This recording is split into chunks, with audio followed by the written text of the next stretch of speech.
So it's interesting because I know you talk a lot about the collective conscious, which obviously, I mean, look, you happen to see me on YouTube. That brought us here. Now your message can get out to, you know, tons of other people and all of that stuff, which is absolutely incredible. So that's the great part of the internet that I think has fed the collective unconsciousness, unconscious.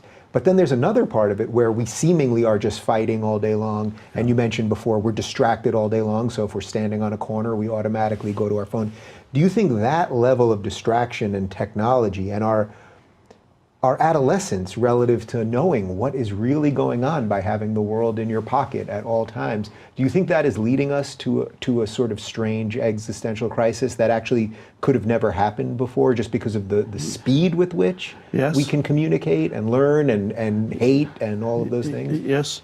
Well, there's both what is communicated through these devices, but the very fact that there is this device, there was many years ago there was a book by Marshall McLuhan that said the medium is the message. It was about television.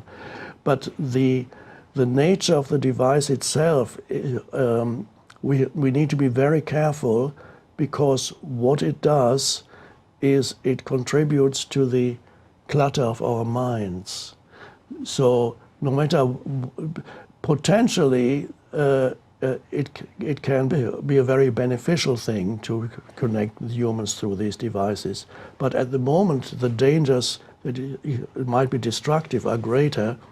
I can see what it does to children who, from an early age, interact with these. They're no longer able to have personal relationships. Increasing number of children have attention deficit disorder. Now, what is attention deficit disorder? They can't focus on anything for very long anymore. What does that do to human consciousness? What does it do to a civilization if humans grow up now without the ability to focus on tension for very long? Because any creative act requires you to be present with something for a period of time, to give it attention. And if humans lose the ability to give attention, then they lose the ability to be creative. If they lose the ability to be creative, they lose the ability even to solve their problems, because the problems that they have created, it requires wisdom and true creativity to solve those problems. So all kinds of scenarios are possible. The scenario of a breakdown of civilization within 2 generations is a possibility. But these things, if these things we need to learn how to use these devices in the same way that we have to learn how to use our minds, because they are an extension of our minds. So if we become more aware of what our mind is doing, then it might be easier also to handle these devices, because they are an extension and amplification of the mind. And the dysfunction that we see on the internet with all these dysfunctional behavior and so on, is just, it's an externalization and an amplification of the dysfunction of the human ego. You can just see it much more clearly now. It's all for everybody to see. And that might be a good thing to see it, because then we become really aware of it. What are we doing to ourselves? That's a good question to ask. What are we doing to ourselves?